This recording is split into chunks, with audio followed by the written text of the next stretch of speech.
This is not partisan. When the Obama administration went after Fox News and they got brushed back, you cannot go after reporters this way and be president of the United States. We have freedom of the press and the First Amendment. I just want to interrupt you for a second because there we go. Martin Luther King III, MLK Jr.'s son, oldest son, and Donald Trump, the president-elect, who just had a meeting. We're hoping to hear now from MLK III, who, by the way, over the weekend, as we're seeing Donald Trump go back, I believe, into the elevators, there the doors go. Over the weekend, he had an op-ed in the Washington Post where he talked about wanting voter ID, free voter ID for all. We assume that was part of the conversation that they had. Let's see if he's going to come over to the cameras and make some comments. He seems to be just heading out. Looks like he's going to be heading out. But this is one way. We will say this. When people come and go, they have the opportunity, if they want to talk to the press. Having said that, this is something that obviously is of great concern to the White House press corps.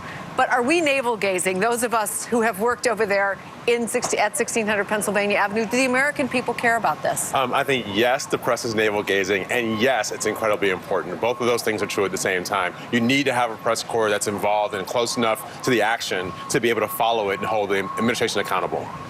All right. Well, thank you both. Are we actually hearing now from MLK III? Okay. All right. Well, thank you both. Bruce, Jamal, good to see both of you. Appreciate it. Thank you. Yeah.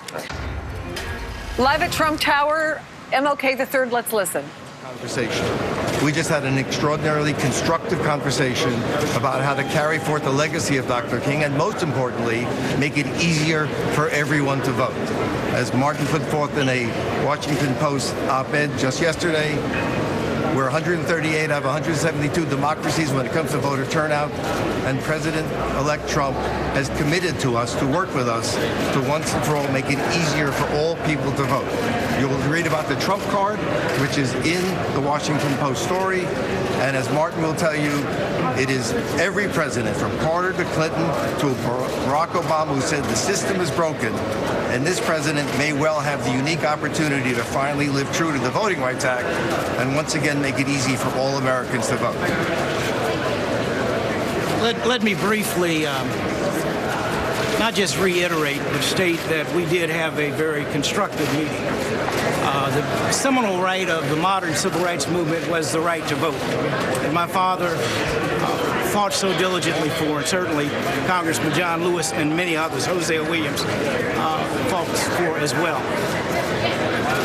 It is very clear that the system is not working at its maximum. And through an op-ed that you may have seen, we provided at least a solution to begin to address a broken voting system. That was the dialogue, most of the dialogue that we talked about constructively. We believe we've provided a solution that at least will give everyone an ID.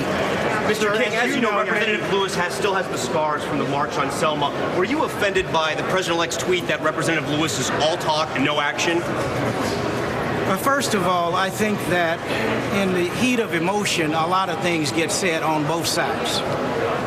And I think that at some point, I am, as John Lewis and many others are, a bridge builder.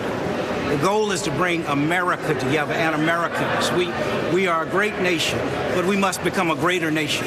And what my father represented, my mother represented through her life, what I hope that I'm trying to do is always bring people together. As you know, many African Americans are very concerned about a Trump presidency.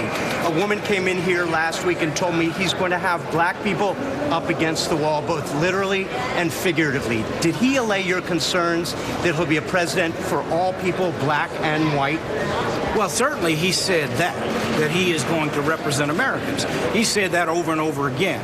And I think that we will continue to evaluate that. I think that the nation supports, I believe that that's his intent. But I think also we have to consistently engage with pressure, public pressure. It doesn't happen automatically. My father and his team understood that, did that, and I think that Americans are prepared to do that. But, sir, if I may follow up, isn't there something that just cuts to your core when you hear the president-elect refer to John Lewis as all talk and no action. I mean, nothing could be further from the truth. Isn't that right? John Lewis is not all talk and no action. No, absolutely. I would say John Lewis has demonstrated that he's action. As I said, things get said on both sides in the heat of emotion.